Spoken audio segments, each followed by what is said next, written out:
Así es como la nueva amistad de Xi Jinping y Vladimir Putin podría poner a prueba a Estados Unidos.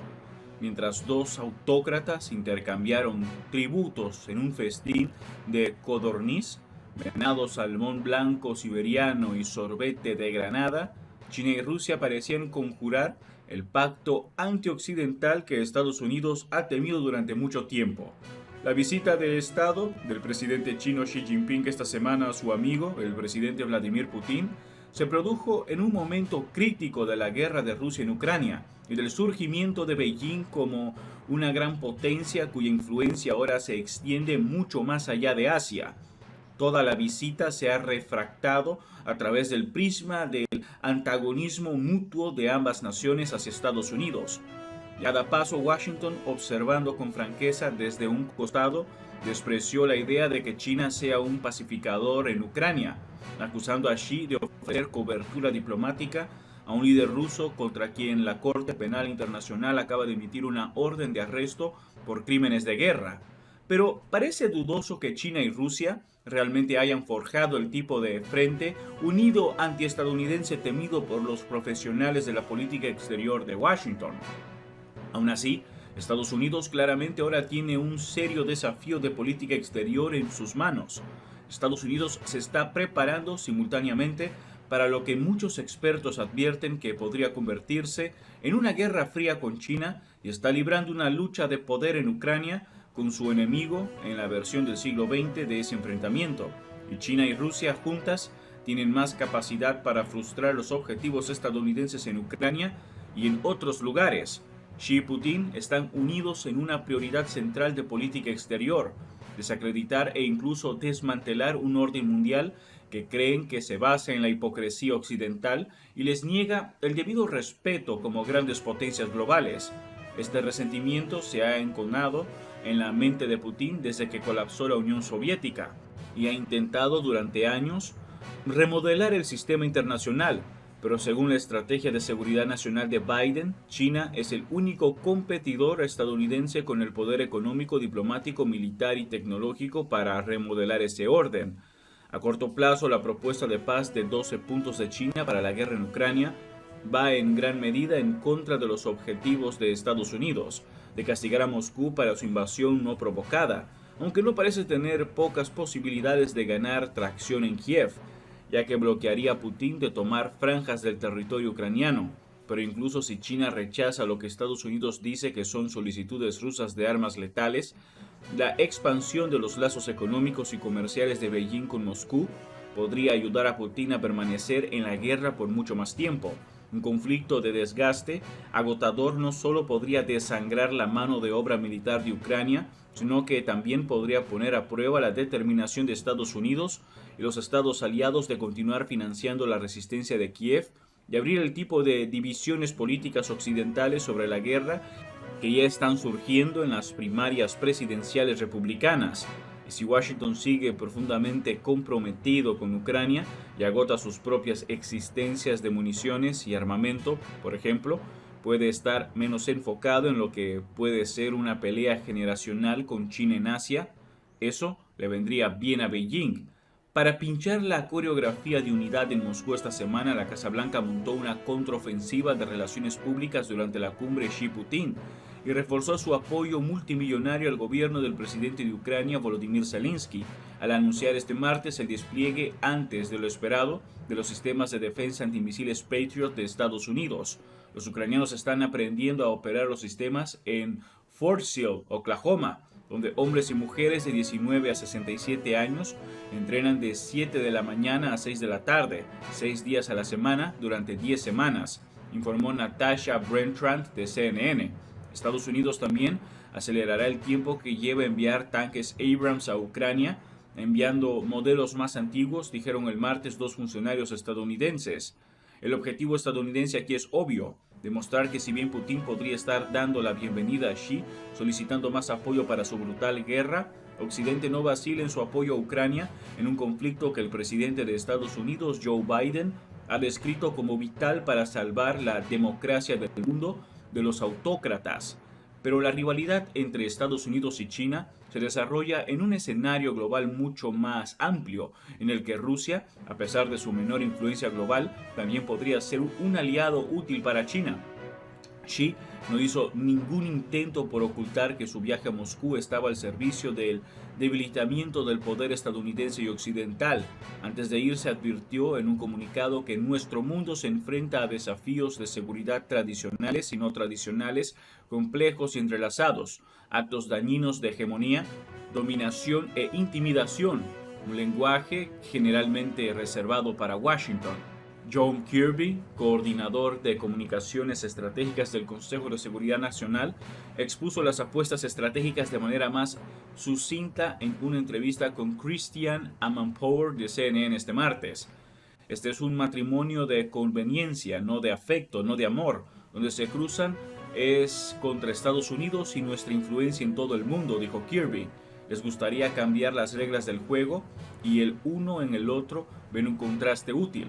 El modelo de capitalismo autoritario de China con base para un nuevo sistema global podría resultar atractivo para algunos estados del mundo, ya que busca construir lazos en África, Centroamérica y otros lugares. Algunas naciones del sur global, como Sudáfrica por ejemplo, comparten la antipatía de China por algunas de las políticas seguidas por Estados Unidos y sus aliados. Gary Logue, ex embajador de Estados Unidos en Beijing, dijo este martes que las conversaciones entre Xi y Putin tenían sus raíces en la hostilidad mutua de ambas naciones hacia el poder de Estados Unidos. China está tratando de presentarse como una especie de nueva fuerza, enfrentándose a las potencias occidentales o al orden occidental. China y muchos de estos otros países que están emergiendo, mucho más fuertes económicamente y políticamente, sienten que tienen que cumplir con las reglas establecidas por Estados Unidos y algunos de los países europeos, dijo Locke en Inside Politics de CNN, y sienten que deberían tener algo que decir en los llamados estatutos del Club de Países, y realmente les molesta la mano dura y el dominio de Estados Unidos y los países europeos en términos de gran parte de los asuntos mundiales. Pero al mismo tiempo, las ambiciones chinas y rusas enfrentarán un desafío por el hecho de que la alianza occidental es más saludable de lo que ha sido durante años bajo el liderazgo unificador de Biden desde la invasión rusa de Ucrania. La amistad entre Rusia y China también puede ser menos sustancial de lo que podría sugerir la pompa del Kremlin. No hubo señales de la cumbre del Kremlin de que Xi se hubiera comprometido a brindar todo su apoyo a Putin, armando a las fuerzas rusas en Ucrania, o que hubiera persuadido al líder ruso de que se alejara de su camino despiadado de una manera que podría legitimar su condición de pacificador. Y dado que el modelo China-Rusia se basa en la autocracia y la intimidación, y que Moscú es cada vez más una paria, y el enfoque nacionalista de China también ha preocupado a algunas potencias más pequeñas, hay razones para cuestionar cuán efectiva podría ser su ofensiva diplomática global conjunta. La idea de una alianza estratégica entre Rusia y China ha preocupado durante mucho tiempo a los políticos estadounidenses. La apertura de la administración Nixon a Beijing en la década de 1970 se basó en parte en la división de la República Popular y la Unión Soviética, aunque el antagonismo territorial e histórico entre los gigantes comunistas ya existía antes de la iniciativa estadounidense. Después de la Guerra Fría, Rusia era vista como una amenaza mucho menor para Estados Unidos, hasta el duro giro de Putin contra Washington en las últimas décadas.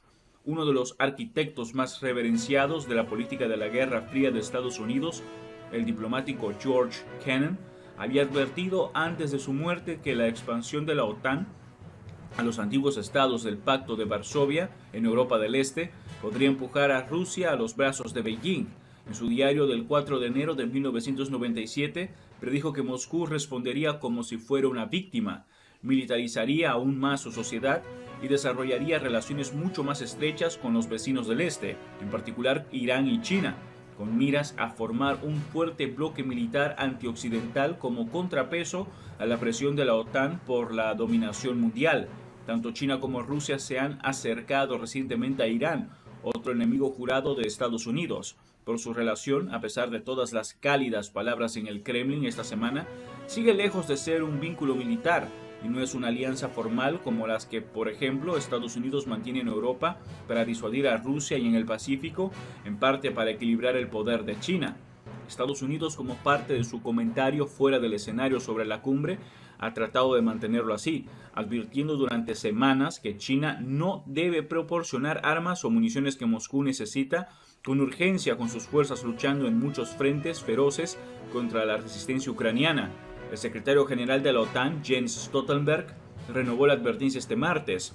No hemos visto ninguna prueba de que China esté entregando armas letales a Rusia, pero hemos visto algunas señales de que esto ha sido una solicitud de Rusia y que este es un tema que las autoridades chinas están considerando en Beijing, dijo Stoltenberg a periodistas en Bruselas. Sin embargo, la cuestión de si China proporcionaría armas a Rusia es compleja. Tal movimiento tendería a ir en contra de la reputación de evitar maniobras audaces de política exterior fuera de su región y lo alinearía irrevocablemente junto con un poder pari en Moscú.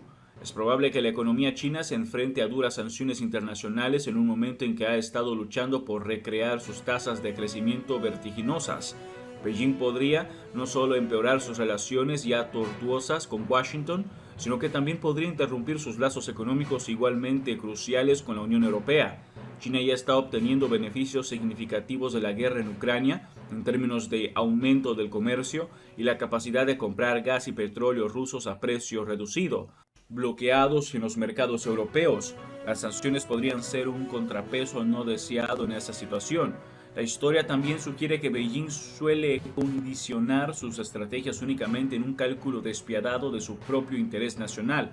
Por lo tanto, su imagen global y el objetivo final de crear un sistema político y diplomático alternativo al orden global liderado por Occidente podría verse mejor si se hace pasar por un pacificador en Ucrania, en lugar de ser el armador de Putin en una guerra de poder que Rusia puede perder. Entonces, si bien hay motivos para que Estados Unidos esté preocupado por cómo podría expandirse la cooperación entre Rusia y China después de la cumbre, parece poco probable que sea el punto de inflexión que Putin, quien en el lenguaje corporal y retórico se mostró como el socio menor, podría gustarle que lo fuera. Eso es todo por ahora. No olviden comentar y suscribirse. Hasta el próximo video.